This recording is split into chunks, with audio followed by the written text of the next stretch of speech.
नमस्कार। प्राचीन ग्रंथ शिक्षा चैनल में आपका स्वागत है। आज हम आपको श्रीमद् देवी भागवत पुराण के चतुर्थ स्कंध में अध्याय 5 श्रवण करवाएंगे, जिसमें नर नारायण की तपस्या से चिंतित होकर इंद्र का उनके पास जाना और मोहिनी माया प्रकट करना तथा उससे भी अप्रभावित रहने पर कामदेव, वसंत और अप्सराओं को भेजने का वर्णन किया गया है। तो आए श्रोताओं, हम कथा श्रवण करने से पहले चैनल को सब्सक्राइब करके वीडियो को पूरा देखें। तो चलिए हम वीडियो को शुरू करते हैं। महाराज व्यास जी बोले, हे नृपोत्तम, हे जन्मेजय, अब अधिक कहने से क्या लाभ। इस संसार में कहीं बिरला ही ऐसा कोई धर्मात्मा पुरुष होगा जो द्रोहभाव से रहित हो। ये चर अचर संपूर्ण संसार राग द्वेष से ओतप्रोत है। हे राजेंद्र, सत्ययुग में भी यह संसार ऐसा ही था, तब कलि से दूषित इसके विषय में क्या कहा जाए। हे राजन, जब देवता भी सदा ईर्ष्यायुक्त, द्रोह से भरे हुए और छल परायण रहते हैं, तब मनुष्य तथा पशु पक्षियों की बात ही क्या है। यदि कोई मनुष्य द्रोह करने वाले के प्रति द्रोह भाव रखे तो ये समानता की बात है, किंतु द्रोह न करने वाले तथा शांत स्वभाव वाले के प्रति विद्वेष रखने को नीचता कहा गया है।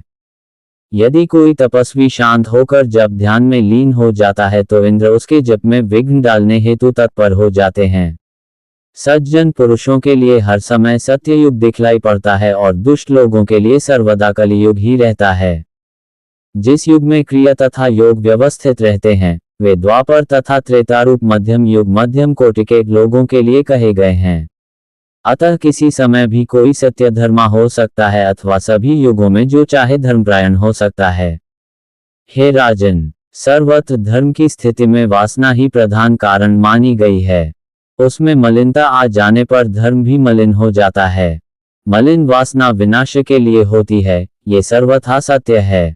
ब्रह्मा जी के हृदय से एक पुत्र उत्पन्न हुआ, जो धर्म इस नाम से कहा गया।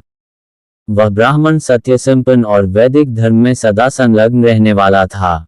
उस गृहस्थ धर्मी महात्मा मुनि ने पाणिग्रहण की विधि से दक्ष प्रजापति की 10 कन्याओं का सम्यक रूप से वरण किया।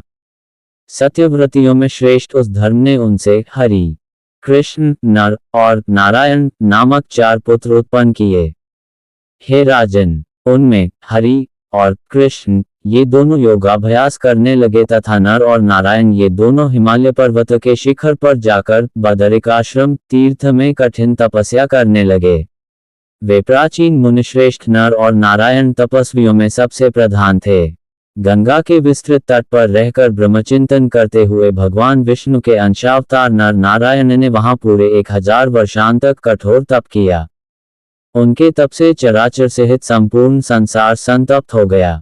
इससे इंद्र के मन में नर नारायण के प्रति क्षोभ उत्पन्न हो गया। तब चिंतित होकर इंद्र ने अपने मन में सोचा, अब मुझे क्या करना चाहिए।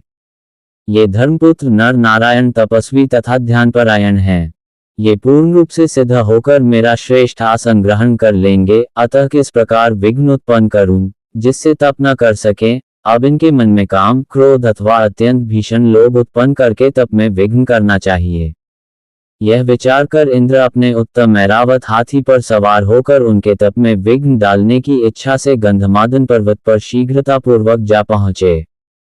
वहां जाकर उन्होंने उस पवित्र आश्रम में तप करते हुए नर नारायण को देखा। उस समय तप के प्रभाव से दीप्त शरीर वाले वे दोनों ऋषि उगे हुए सूर्य की भांति प्रतीत हो रहे थे। इंद्र ने सोचा, क्या ये ब्रह्मा और विष्णु प्रकट हुए हैं अथवा 2 सूर्य उदित हो गए हैं। धर्म के ये दोनों पुत्र अपने तपा द्वारा न जाने क्या कर देंगे। ऐसा विचार करके शचीपति इंद्र ने नर नारायण की ओर देखकर उनसे कहा, हे महाभाग धर्मनंदन, आप लोगों का क्या कार्य है, बताइए। मैं श्रेष्ठ वर अभी प्रदान करता हूँ। हे ऋषियों, मैं वर देने के लिए ही आया हूँ। वर अदेय हो तो भी मैं दूंगा, क्योंकि मैं आप लोगों की तपस्या से परम प्रसन्न हूँ। व्यास जी बोले, इस प्रकार उनके सामने खड़े होकर इंद्र ने बार बार उनसे वरदान मांगने को कहा, किंतु ध्यानमग्न तथा दृढ़चित्त वे दोनों ऋषि नहीं बोले। तब इंद्र ने अपनी भयदायिनी मोहिनी माया प्रकट की। उन्होंने भेड़िए, सिंह, व्याघ्र आदि हिंसक जंतुओं को उत्पन्न करके उन्हें भयभीत किया। इसी प्रकार वर्षा, वायु तथा अग्नि उत्पन्न करके इंद्र ने अपनी मोहिनी माया रचकर उन दोनों को भयभीत करने की चेष्टा की, किंतु धर्मपुत्र वे दोनों मुनि इस भय से भी वश में नहीं किए जा सके। ऐसे उन नर नारायण को देखकर इंद्र अपने भवन चले गए। वे नर नारायण वरदान के लोभ में नहीं आए और अग्नि तथा वायु से भयभीत नहीं हुए।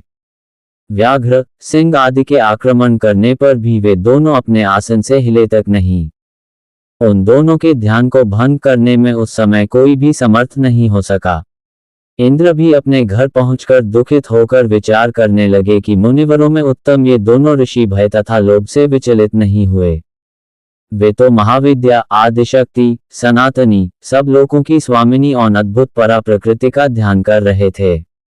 देवता तथा असुरों के द्वारा रची गई सारी माया जिन भगवती से ही उत्पन्न होती है, उनका ध्यान करने वाले को विचलित करने में कौन समर्थ है, चाहे वह कितना ही बड़ा मायाविज्ञ क्यों न हो।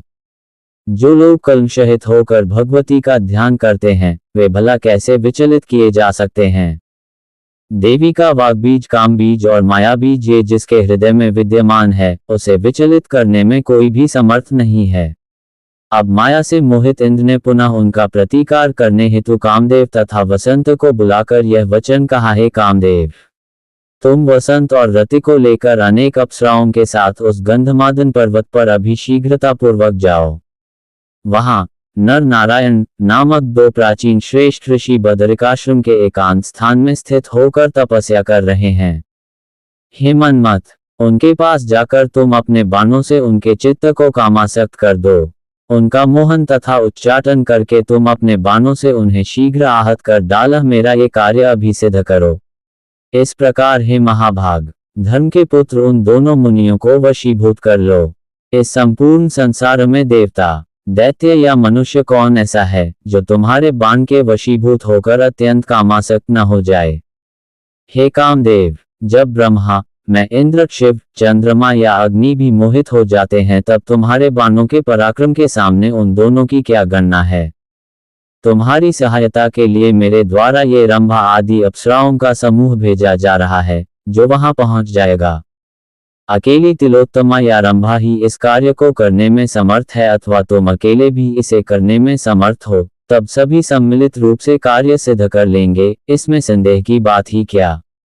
हे महाभाग, तुम मेरे इस कार्य को संपन्न करो, मैं तुम्हें वांछित वस्तु प्रदान करूंगा। मैंने उन दोनों तपस्वियों को वरदानों के द्वारा बहुत प्रलोभन दिया, किंतु वे अपने स्थान से विचलित नहीं हुए, बल्कि शांत बैठे रहे। मेरा ये परिश्रम व्यर्थ चला गया।